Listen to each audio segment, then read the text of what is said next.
Hi everyone, it's Friday. Welcome to the proptrade.com. It's PPI data. We're going to do a wrap of the week as well. It's been a really busy week. Again, some phenomenal moves yesterday, some liquidations on silver and gold, some big volatility, but the price remarkably came back. Stocks were down yesterday, pretty flat. I think no, the Nasdaq was up yesterday, wasn't it? No, we were down yesterday. Sorry, brain's gone to fudge. Yesterday, only 4 points, 6,940 we closed. The Dow was down 0.17 of 1%, 117 of 1%, I should say, and Nasdaq was flat. It was the Nasdaq that was flat. So big news overnight or this morning. Kevin Warsh, one of the key potential Fed chair, has been nominated by President Trump as his nominee. Obviously, got to go before Congress and get ratified, but that's more or less a given, I think. Dollar will have picked up on that. Sorry, I've got EuroCAD on here. This is one of our trades from last night. Let's go back to the dollar spaces before we see what's going on. Dollar would have picked up. I've been out most of the morning, so I haven't actually been tracking much, but 119.15, it hasn't actually given up, moved that significantly, to be honest. Euro continuing this bit of a sideways channel from that rejection, not rejection, but that first spike over 120 we saw earlier in the week. And we've sort of been drifting lower ever since. So I think it broke this morning. Interesting. We've moved down there around now 9 o'clock.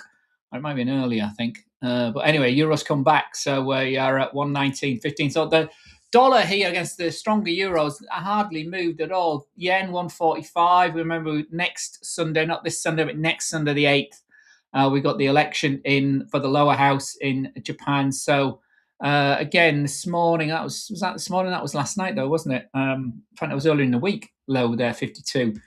So we've dollars come back a bit against the yen. We're back to 154, but still the yen holds the gain for the week. Aussie still at 70. We went smacking through that earlier in the week. We went to 70, 50 yesterday, and we're down today. Obviously, profit taking bagging for the month and the week ends today. So some key rounding up of positions. Aussies had we'll come back to the month in a minute, but let's just use the Aussie as an example for this month. What a phenomenal run it's had here from the middle of the month. So congestion and consolidation around 67 from the beginning of the Christmas period, and just sideways here on low volume, and absolutely exploded in the second half of January from .67 all the way to, I say, 70, 60, 70, within a smidge of 71 yesterday. So a huge rally for the Aussie this month against the weakening dollar, and expectations of May see a bit of a pickup. Yes, he's a political choice as well, Walsh. He's been a member of the Fed before. He was being talked about for a long time. Him and Kevin Walsh and Kevin Hassett, the two Kevins, as they call them, was on the short list. Obviously, other people came and have come and gone.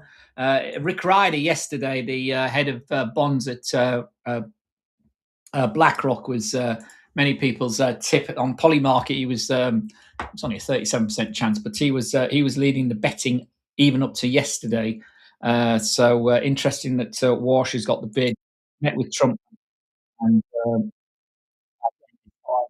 it's not he'll obviously get called in front of the Senate and the committee, but relatively young guy. Say a bit of a hawk when it comes to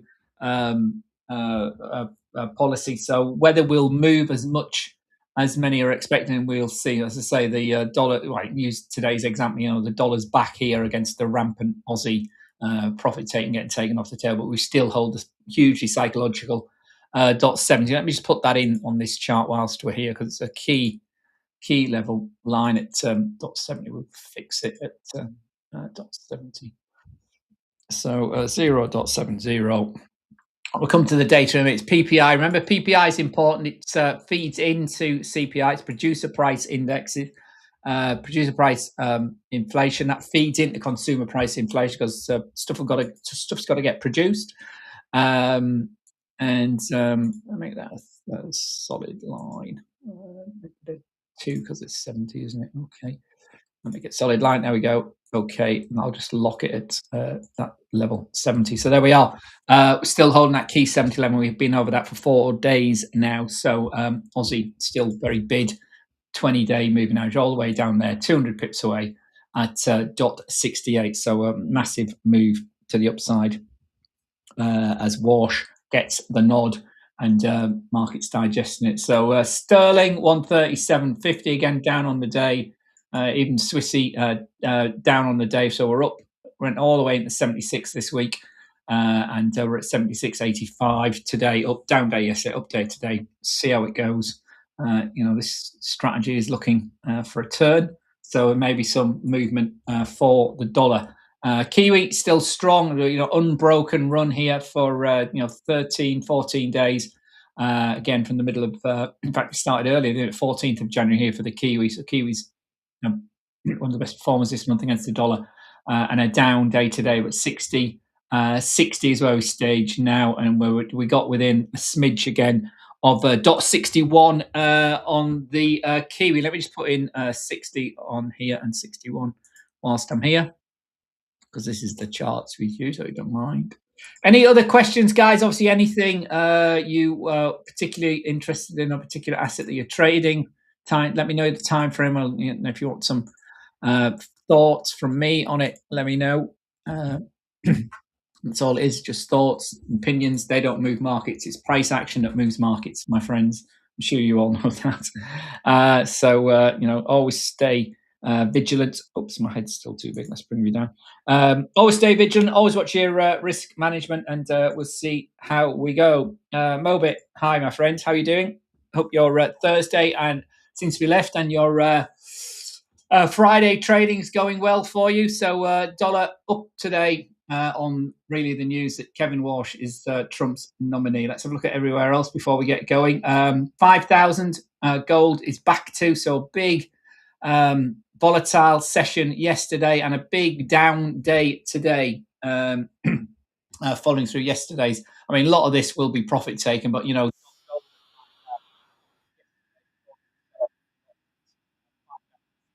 a massive decline, $600 down from the top. So if we look at the volatility yesterday, when there was some sort of liquidity rush here around about the London close here at 4 o'clock, 3 o'clock it was, as the US had opened, big old move down. We retraced most of it, and by the close yesterday, everything was looking, we're back to normal, but we've been weaker today as the Asian market has woken up and sold off, bagging profit. So key both into close today and into the first week of February, where there be this 5,000 level. Can it hold on? Obviously the yields have come back quite well.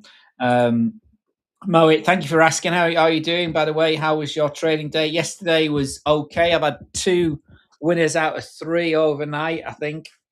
Hang on, that's the wrong week. Just scribbles my diary here. Swissy yen and Euro CAD both hit target 1. The Aussie yen, I think, was out of the money. But the other big news overnight and yesterday was obviously that claims number. If you weren't with me yesterday, but the big news overnight, obviously on the earnings front. Sorry, I'm saying so. Gold's holding up. Silver was even more crazy. We're back. We've been under $100 today. That's the key level for silver, and it's come back. But it's been even more parabolic than the gold market. So you'd expect it to react more aggressively, and that's exactly what we've got here. If this completely, 3-bar top here we've got, haven't we, as we went to 112, looked relentless, but look how quickly the panic can set in, or profit taking can set in again. So psychologically, the $100 level, not seen any time. I mean, these are massive all-time highs above this level anyway. So to go all the way to 112, it was, parabolic markets are unsustainable. They're a bit like firework rockets. You light the firework with the one with the big stick on it. Off it shoots into the night sky. But it runs out of energy, goes up straight and comes down, falling down, and it comes down really, really quickly. Not as quickly as it goes up, but it comes down very, very quickly. But this has been a steady, big rise on big volume. So inevitably, profit taking sits in. We are the end of the month. We are the end of the week. So no surprise really for me on that. I mean, the viciousness of the sell off is a bit aggressive, but it's not really a surprise given the ridiculous, massive, massive gains we've had here for 2026 already. I think it's up 20 odd percent in the first month of the year, silver. So madness, really, in historical terms. But these things can happen. So bag your profits. Don't start giving up your profits, and that's what's happening here. Short squeeze or long squeeze here on the gold and the silver markets, but phenomenal gains. Same is happening in I can't shoot it, but same's happening in copper and palladium and platinum as well. So let's just go back to the euro. Let's have a look at the 5 minute chart here, see how it's reacted to the PPE data, and let's bring in the PPE data. So let's have a look. What is it telling us? So CAD GDP flat core P. Oh, that's interesting. That's actually quite hot. This is obviously delayed data, but that's hot. That's hot. 0.7%. As I said, remember what I said at the beginning, and say every time we talk about PPE, feeds in to CPE, so and CPI. So the worry that we haven't seen a peak in inflation is still there, particularly in goods inflation. We've got this disinflation in services. Uh, Goods inflation is getting sticky. The tariffs haven't been as worrisome as we thought back in April. So they've been negotiated. There hasn't been the reaction to many, as this parroting what Powell said on Wednesday. Hasn't been the reactions by many countries to retaliatory tariffs haven't been as bad as again as the market was potentially expecting. So the one time rise in prices has been absorbed by businesses, and obviously it's got to get passed on consumers at some point. So this is a suggestion that might buy through. So core PPE 0.7% compared to nothing the previous reading, and the monthly headline 0.5% from 0.2 last time and 0.2 of an expectation. So that is hot. PPA doesn't move markets as much as CPI. Sorry, I'm saying PPE. PPI doesn't move markets as much as CPI, because obviously it's consumer driven, and we haven't really had the reaction on the euro that I might have expected given that number. But data came out here, and we are moving lower. So dollars continuing its bid, and as you see, we've been bid all day. This strategy was looking for a cross. You might have got a weak entry now. I wouldn't have taken that, but so you say that now, isn't it? It's a week. Now we go. We've got continued cross down. So this might be a continuation trade to the downside with a target there. Should we take that? Let's take that as an example of this strategy being a continuation. So my stop loss on this, I want it above this level here, so 119,264. So space 119, what I say it was 264. Right. Delete one dot. It's doing it. Oh, hang on, that's because I'm in the wrong space. Stop loss. No, it's not. No, I want to sell it, you feel, that's why. Oh, come on, man. There we go. See, manual keying in and stuff. 119, what did I say? It was 119, 264. We'll put a sell position in there, confirm. So I've got my stop loss up here, up this last half an hour. And we're looking perhaps to target let's say 119 to the downside. We'll see how that goes on that data. Actually, no, what I'm talking about, this is tick and cross. This is moving up. I've played the wrong trade there. There we go. Mistake. That should have been a long and not a short. But anyway, these things happen, don't they? We try and do stuff live. So, yeah, January's been awful. No, we've I think we're coming in with a loss. I haven't actually done all the numbers yet, but we've made a few pips overnight. How are you doing, my friend? Let me know.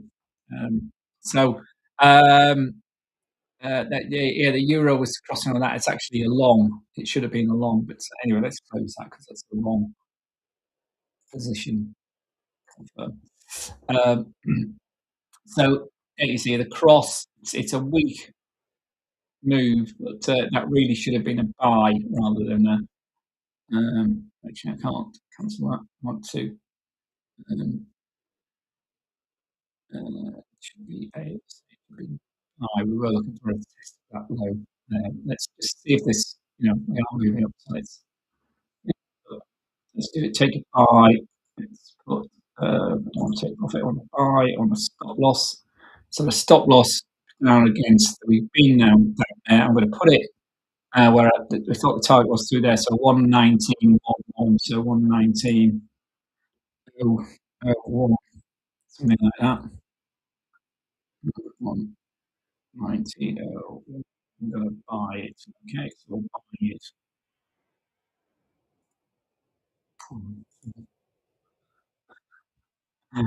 Oh, dearie me. No, dearie me. 1 9.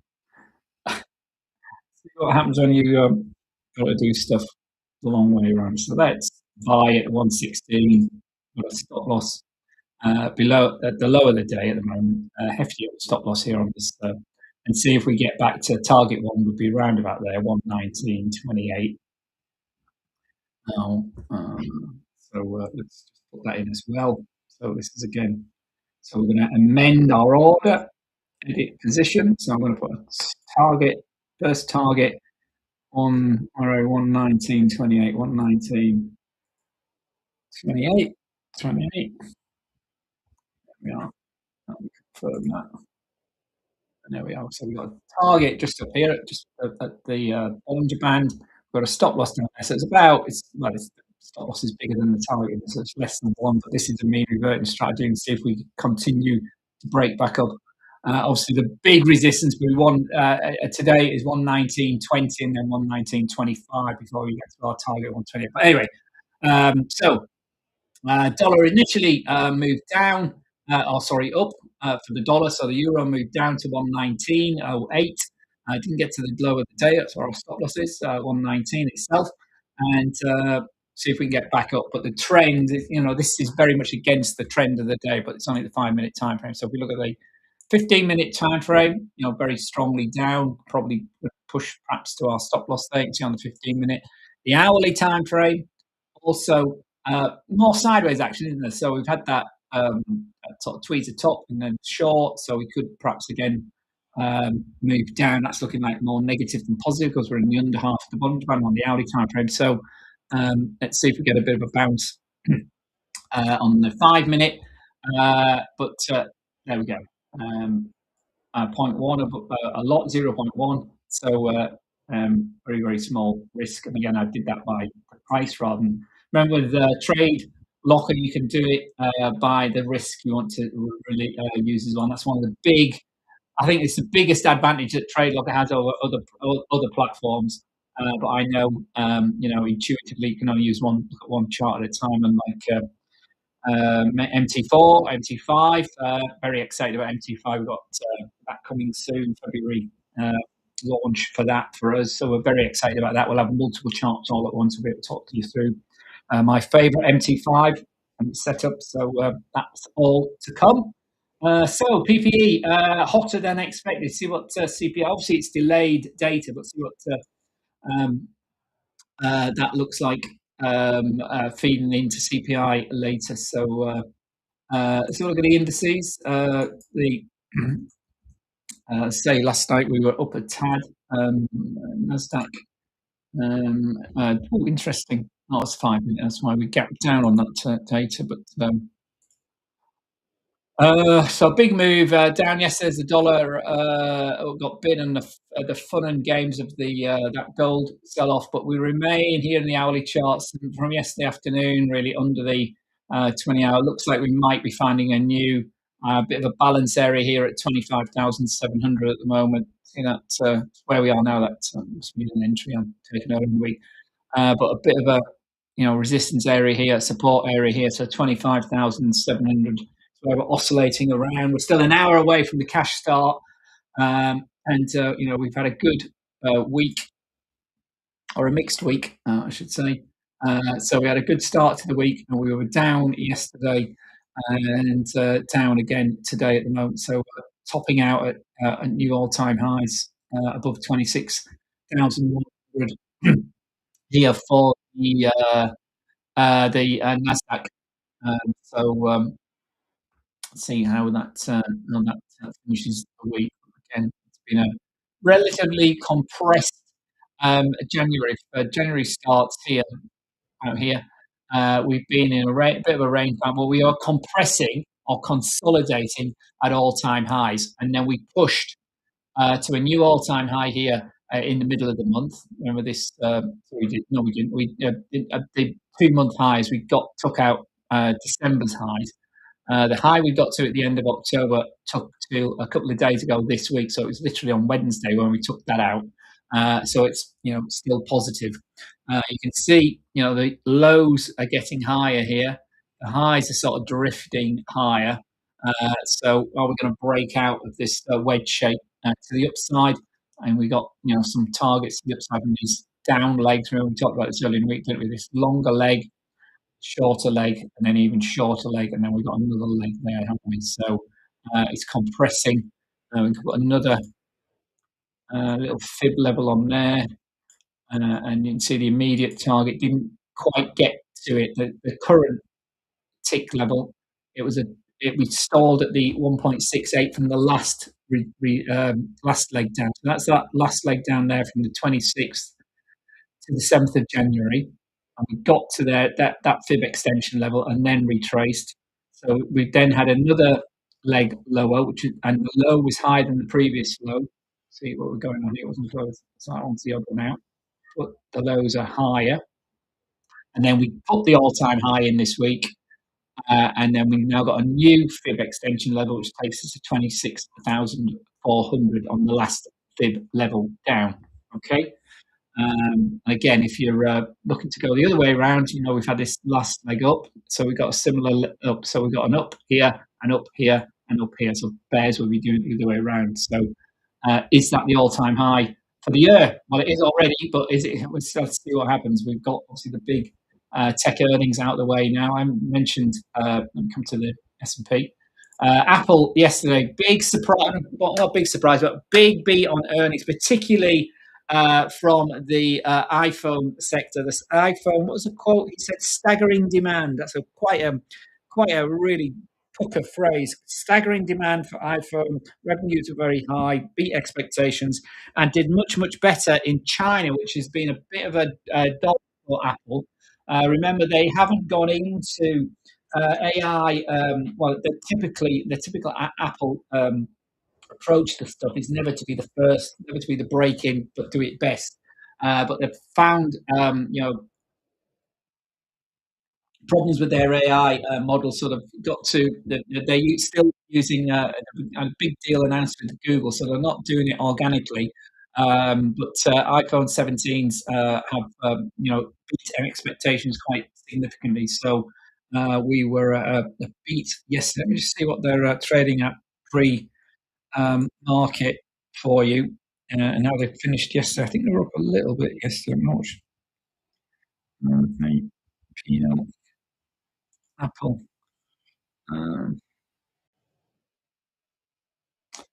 Oh,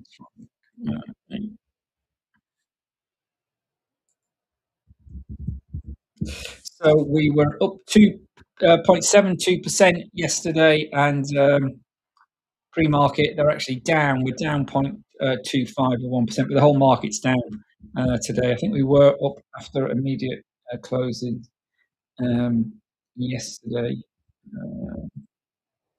Yeah, sorry, I'm just looking at getting an advert for a new monitor. I'm just staring at an advert down there. Sorry, excuse the top of my bald head. Anyway, so S&P down at the moment, 6928, having tested that hugely psychological 7,000 level this week. The Nikkei 453,500.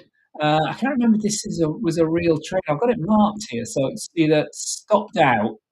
I think I took it during the day, didn't I? But there's no. I tried to find it on our Discord group, and I couldn't actually find it. And I've taken another Nikkei trade. I will look into it, but I think it's not on my real trading platform. If I'd done it here on the trade locker, we'll have to count this as another losing trade this week. I think I did, didn't I? I think it was one that went on during the day. There we are. Oh no, 6 in the morning. Hmm. It's a bit odd. So it looks like I've gone long here. We stopped out yesterday. Yeah, I wasn't watching it yesterday. So yeah, that looks like that. I didn't. I must have done that. I wouldn't have put these lines on here. But anyway, looks like another losing index trade. So yeah, we were down 190 points close on Wednesday. We were flat yesterday. We made 50, lost 48. And we made something this morning, 50 a day. So we're down 100 odd points for the week, I think, at least. And without that Nikkei trade, so it's probably more than that. But percentage wise, it's not too bad. It's not too excessive. The numbers look big, but always, I'm going to start reporting in percentages rather than numbers, guys. So anyway, stocks are holding up. The DAX was down. Let's have a look. That was the DAX short that we got out of. Let's look at the 5 minutes. How the 5 minute played out this morning. I like trading the DAX in the open. So again, nice one this morning, 7 o'clock. Sometimes I'm in. That would have been messy. Certainly a move down there, and that's. I mean, it's easy to say it's a big move up, but there's the 8 o'clock candle. So we touched again, played out really nicely there. So touched there, 1, 2, 3 candles right before, and then a big turnaround on open, but we hadn't crossed, so we wouldn't have got in until there. So that would have been your entry. Target 1 could have been there, but I'd left it on and target taken some off there. Left it on because the Bollinger Bands were still sweet, and then as soon as they touched up here, I'd have been out there. So it's a classic rally for 5 minutes for the first hour of positive trading on the DAX. So thanks very much. There's the touch to look to go short. Short would have triggered probably there at 9:05. Got to target 1, triggered lower, lower, lower, lower, and finally got to target 2 there. You were getting a bit twitchy. You might have got out as there's the stochastic has gone under, but there we've had that touch and a bounce off again. So it's gone long there. It's gone against you initially, then got to target 1, but again, probably wouldn't have left that as target 1. But there we go. It's gone long, and again out there on a touch and looking to go short. Don't turn till the turn and short there. So that was short at 12:05. Down to target 1, the midline of the Bollinger Band. Target 2 didn't quite get there, but we've crossed, so we're out here. We haven't had a touch of the outside of the Bollinger Band, and we still haven't had a touch of the outside of the Bollinger Band. So we're probably waiting for the open now. So I'm out of this one. That's a weak. That one there, it's just the wick of the candle. See, it's not. Having had some really nice runs.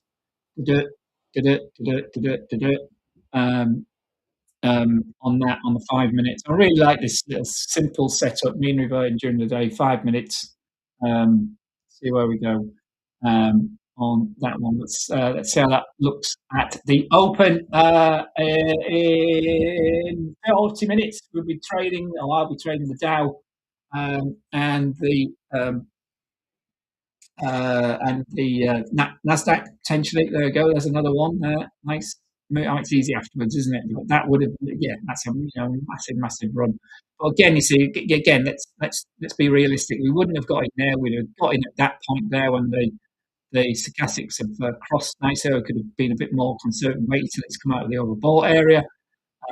Target 1 and target 2. See how it didn't hit? We're already up here, so I might have, probably as that has crossed there, I would have got out here. So I'd have got out there because we're in the overbought. Unbeknownst to me, it's gone higher, and waiting for a significant turn down, and you just let it run. So here you can see, although the stochastics are saying we're overbought, price action is telling us something else. We're continuing to track higher during 11, 12, and then the big turnaround here because we've also got a tweezer top here, this big run up, big bodied candle here. The final buying flourished there at 11.50. We got some more buyers 5 minutes later, and then 10 minutes later. Now we finally give up the ghost, and it's a weak sell compared to the rally up, isn't it? But it's good enough for our strategy to come short there, target one, and then it's moved down, and it's probably stopped us out here. So we pulled our stop loss down, stopped us out. We're going back there. Now we've crossed to the downside. The continuation short, which hasn't played out at the moment, so we'd have got short there. But again, because we've made such a nice run, that's our second target. So just wait for the next uptick now, and that probably may happen before the open, but we're waiting. So the DAX, the Dow, both waiting for the next tick in 5 minutes time frame, my good friends. So Mo, I don't know if you're still here, but is this a good time for you? Because I haven't actually posted my February lives yet, but I just think I said to you yesterday and others, I'm going to be looking to try and fit in with because we've got so many traders from the Indian subcontinent, Indians in particular as well as obviously Bangladeshis, Pakistani. Uh, I'm happy to fit into your trading day, so I'm happy to do these a bit later my time to fit in with your evening because I know you're 5, 6 hours ahead of me. So anyway, let me know. Um, um, Gold we've had a look at, indices we've had a look at, energies. Gold, WTI continues to rally on an end of day basis. It's had a really good week. It's had a really a blowout, breakout month as well. So we were down here as we started the new year at 57.50. Looked pretty weak. Looked like we were edging down, and we did move lower. We went to 55.80. We didn't get to the December low at 55 quite, and then it's recovered. Then it looked like it was going back down. A lot of this is geopolitical news. The tensions between Russia and Ukraine continue. Hamas and Israel hasn't gone away, far from it. And obviously, the big moment this week has been the Iranian situation, and that's supported this blistering move. And obviously, we have this Venezuela situation as well, which people are arguing both ways on the impact on the price. But obviously, lots of potential crude coming to the market via the United States, or not lots, but a lot of work to get it refined. The Venezuelan oil, huge reserves in the country. So big bid this week and this month now because we've broken out of this first low range here from the middle of December to the second part of January, middle of January, I should say. Second part of January was again sideways action, and then the blowout this week, or the big move up this week on the Iranian news, has taken us through $60 and more. Well, that's important, significantly important for a price action move through $62 earlier in the week on Tuesday, then Wednesday, and then Thursday. Yesterday, we took out these key fib levels at 64 and 64.70, and then we topped out at 66.50. This morning, we've been down to 63.78, and we're currently trading at $65. So 65 on um, um, um, WTI is key, and you can see the next level, which I don't really use these as target levels, but some longer term traders might. So the 2.6 of this fib extension is at 68.50 and 69.50 from this earlier leg here from the December to mid-December low on oil. So oil looks big this week. As I said, we say all the time, it can turn around very, very quickly, and it has been. Just look at the 4 hour and the hourly chart for this week. It's been quite a parabolic move this week. Yeah, so it's been wham all the way up in the upper half of the Bollinger Band, down to dip to test the bottom of the Bollinger Band. U-shaped bottom, not great. But then we bounce back up. So there could be some more weakness next week as we start the new month as well. And again, it's all the machinations of the end of the month and the end of the week wrap up concern as well. But it's the geopolitics that's really driving the oil price. The supply and demand situation it doesn't seem much changed over the data. Obviously, the US data's been relatively good over the last beginning of 2026, and calls for rate cuts will increase. Walsh will probably have something to say, obviously, in his testimony to the his cross-examination in the Senate and the Congress. So watch that one with regard to monetary policy coming out of the Fed, and obviously Powell, will he, won't he stay on? I mean, knowing him or understanding out what he's like, I'm be surprised if he stays on as a governor.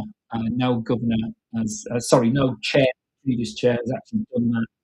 No precedent for that.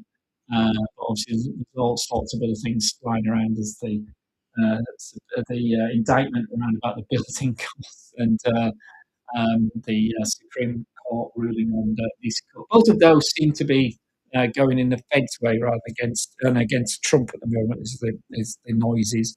But obviously, it's legal. I'm no lawyer. I am always. So anyway, good week, good month for oil. Not as good as it's a commodity like gold and silver. Be careful of a rapid rise; it can move. The strength in the dollar has pulled down Bitcoin again, so we've got this bit of disparity. And the key thing today, yesterday and today, is that we've breached the 85K level here on Bitcoin. This is the weekly chart. So we were picturing through 89. We had a go at 90, didn't we, earlier in the week?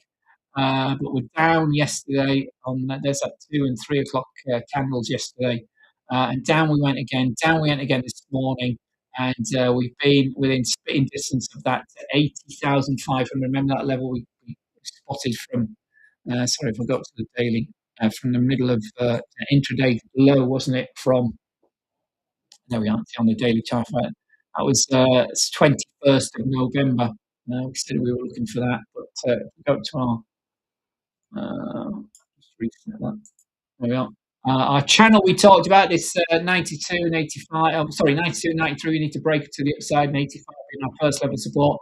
That was breached on close yesterday, and we've been in the under half of the Bollinger Band since the 20th of January. So it's been looking quite weak. Big 2 days down from following the rejection of 95. Remember, we took this long and we ended up flat as we went through 92. So back through 92 quite significantly, through 90. And that was Trump speaking at Davos. We've been weaker ever since and into 85. So if this breach of 85, say next 10, and it's a weak support area because it's a wick of a candle. You see, the big support is 85 where we are today. So interesting weekend for Bitcoin traders, but it's downside.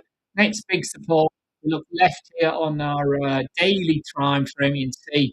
It's $75. $75. That takes us back to April, the beginning of the financial year, and the beginning of the announcement around the low announcement around the tariff announcement. Since then, we rallied all the way to October and 125,000. So is this more of a buying opportunity? Some of the holders will say, but this is looking weak as a trader to the downside since the 20th of January. You can see here just again using this strategy on the higher daily time frame. We've had a weak move up and it hasn't happened, and we're moving back down again. So 85 was key yesterday, and we're down again. So looks to me like we need to test 80 again because that's quite a big candle with momentum to the downside. Obviously, things can turn around very quickly with crypto and Bitcoin in particular. So there we are. Still relatively channel bound. So it's a first break to the downside this time, just like we had a break to the upside, which lasted about a week to confirm whether we're going to break out of this key channel. So 92, 95, 100 to the upside. 85, 80, and 75 to the downside, and we're currently trading at 82, 600. So, in any language, that's a weak move down, and it's a move down and a breakout of the channel we've been in since this move down we had during November for Bitcoin. So, there we go. That's all our assets covered. If there's anything else anybody wants to have a look at, let me know.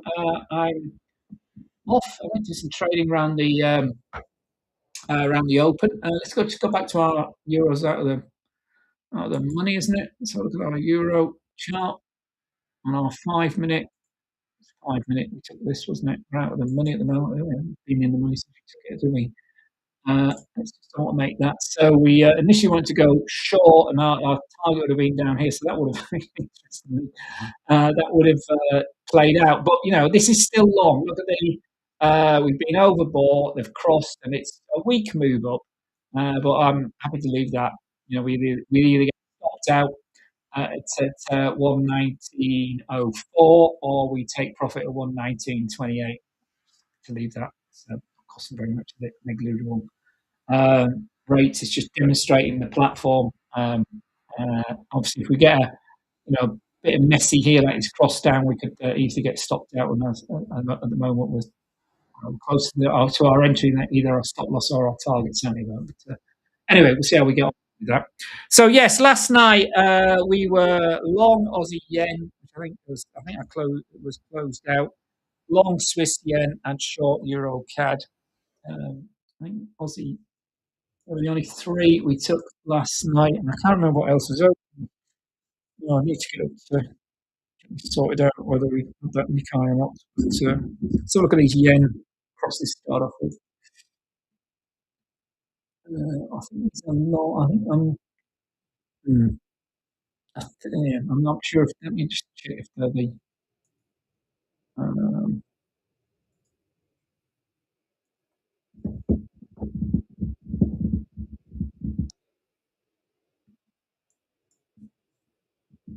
so yesterday, oh, I think it wasn't any. No, so that obviously jumped in too early. Perhaps they were all. Oh, hang on a minute. Perhaps they were all the more aggressive one. Indeed, they were Aussie Swiss, Aussie yen, and Swiss yen and Euro CAD. Aussie Swiss I didn't take because the stop loss was too tight. So 1, 2, 3. Yeah, they were all short term. So the Aussie yen, which was out of the money, would have been closed more now, I think. Let's have a look. Aussie yen, there's nothing marked on here. Let's go to the hourly chart. Was that yesterday? No, can't be. No, it doesn't mean marked. But Aussie, did we take Aussie yen? Yeah, Aussie yen long from yesterday's close. Where are we? It's not marked on here. It would have got filled around about 9 on the 9 o'clock. Yeah, so it would have been long from there. No, that's not entry. Yeah, I think that's I don't know actually, because that would have been the stop would have been down here somewhere, probably around about there. Daily, and the target was about what's that? That's 109.92. I'm just guessing now, and 30 pips would have been our first like 109.92, so 108. 20 or 108.20 would have been about the target system, so somewhere like that. So that's obviously, yeah, I'll have to go and check, but the stop loss would have been moved now. I would have, if I came in and checked this, that was down and it's been up since. So that's probably still open. It probably should have been closed out because it went against us too much, but that's still open as well. Aussie yen long is still open. Swiss yen was the other one we went long last night. Looks like it looks like I've marked that one for some reason, not the other one. Yeah, so there's our entry there on the candle there. So we were here. That's it, target one. So stop loss has obviously looked at this. Stop loss has been pulled up now. I'm going to leave that at entry. So that's 15 pips, 30 pip target, and actually it's Friday. Let's pull it up to the hour moving average there. So at least another 10 pips probably. That's not another 13 pips or so if that reverses to that stop loss. In fact, let's put it up. Because it's Friday, it's the end of the month. Let's put it there. So if it reverses back, we definitely get our 30 pips on Swiss yen. If not, we're still in. It's a new trade going into Monday. and the new month as well. But heating's the only out. It's a bit overboard. It's run out of steam, hasn't it? So I might that should be closed out because it's come to new highs. Really, let's have a look. Get a bit more oomph potentially. But anyway, I'm happy to leave that there. So Swiss yen at least 15 pips, probably 30 if it reverses, and Euro CAD short was the other one. And then I will leave you and to get on with the rest of your weekend. Euro CAD. Again, that's another one that's hit target. This morning, as the entry from last night, as almost against us has been dragged down on that. So again, put that back to entry, and again, it's come back, hasn't it? It's hit target come back. So guaranteed 15 pips and nothing um, to lose on that one. Same with the Swiss yen as well. So let's have a look. Sorry, I was look for tonight, end of the month, some more volatility come presumably during the US session.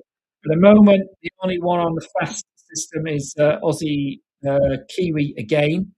And on the more conservative system, we've got Aussie Kiwi as well. So two Aussie Kiwi trades, Kiwi Swiss and New Zealand yen again on the uh, more conservative system. But we'll see how the US session finishes before we take anything on that at 9 o'clock my time here. So, news of the day: big beat for Apple last night, and the news of the morning: the nomination from President Trump for the new Fed chair is Kevin Walsh, a former member of um, of the Fed, seen by many as a hawk, seen by many as more in tune with the administration. He wanted to keep Kevin Hassett in Washington, in the government rather than in Washington in the Fed. So Trump's saying here, I'm seeing a ticker note here on the Bloomberg. Walsh will go down as one of the great Fed chairs, so he's under pressure already.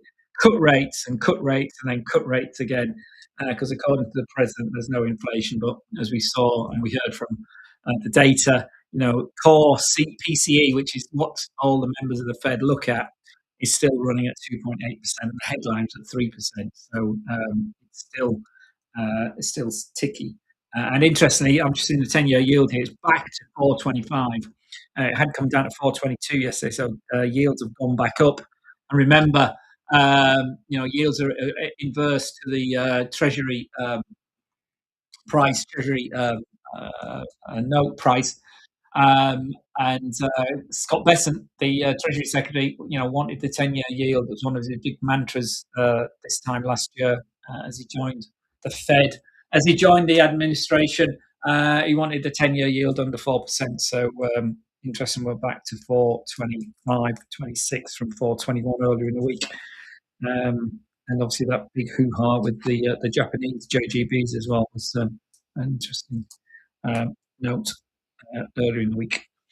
So next week, as I say, we've got it's on our video. I hope it's out soon. We've got the Bank of England. We've got the Bank of Australia, the RBA. Let's bring in where's my calendar gone? And I'll wrap this up. So let's do next week for you. Week to February. My settings. It's just I've got the big red impact, high impact events. Set the middle ones off. So apply filter. So Monday relatively quiet, but we have got ISM manufacturing PMIs. Remember, ISM still in the doldrums, still under 50. Remember, 50 is that tweak from contraction to expansion. So the ongoing recession in manufacturing is likely to hold 48.3. Bit of a tick up. Needs a very significant tick up to move into expansion. RBA on overnight on Monday into Tuesday. JOLTS numbers on Tuesday as well. Remember, this is jobs openings, people moving from job to job key. Jobs from New Zealand as well on Tuesday. Wednesday, ADP. Private payrolls expected around the 50,000 level. Services PMIs also on Wednesday. Big week next week. We start the new month again. Bank of England unlikely to change rates, but again, it's been the voting split we've seen in London. The MPC guys looking to hold, others looking to cut. So 3.75%. Things are, there's green shoots of positive economic data in the UK, but some of the headlines remain very negative regarding high streets and shops closing and all that sort of stuff. But yeah, lots for the government under pressure to deal with. So Bank of England, see what Andrew Bailey's got to say on Thursday, along with the rest of the committee. Weekly claims as ever. And ECB as well. I've got the ECB next week as well. God, I've forgot that as well. ECB, I forgot that in my video. So it's the ECB as well as the Bank of England. I've got that one. So we got Canada, massive day Thursday. Bank of England, Bank of ECB, and speeches from the head of the Bank of Canada as well. Wow, and big old day Thursday, and then obviously Friday, it's non-farm payroll again. Will they tick up to this 75,000 level? We've seen a net loss over the last 3 quarters. So look what the unemployment rate down. That's come down quite well. And then the key sentiment indicator, the University of Michigan consumer and inflation expectations. So very big week again to kick off yet another new month. And let's get our teeth into that and see what opportunities arise as we start February. Let's hope we have a better February than we've had January, but it is what it is, as my wife would say, and I hate that phrase, but many say that. Today we got earnings from Chevron and Exxon, and Chevron and Chevron and Exxon both beat big production. We got Verizon, we got American Express as well today. So earnings in full swing. And teeth of a big week this week because it's the obviously the tech. And next week we have Amazon and I don't know. Carry here. No, we got Amazon and Alphabet reporting next week. I think, Amazon on the 2nd, so it's Tuesday, and Alphabet, both of Google's A and B report on the 4th and Thursday. Nvidia the 25th, the 7th one for the big seven. Nvidia report 25th in a bit of a different cycle to the others, 25th of February. So Amazon and Alphabet next week, and Nvidia 25th. Got lots going on. So take care, everyone. I will see you all on Monday. Be good, be safe, have a great weekend. And any questions, stick it on our Discord group. The guys are there to help you. And we'd love to have your comments, feedback, and lots of different accounts, 4 different account types out. Step 1, step 2. We've got that instant funding approach, and PayFlex, where you pay for it rather than up front. You pay for it once you've sorted yourself out. Targets quite tight, but if you're consistent, reliable, consistent, not having excess losses, keep it to 3%, 2 or 3%, 1 or 2% ideally. You can go a long way, and there is no ceiling to earnings business. So all the very best, my friends. I'll see you. Take care. Have a great weekend. Bye bye.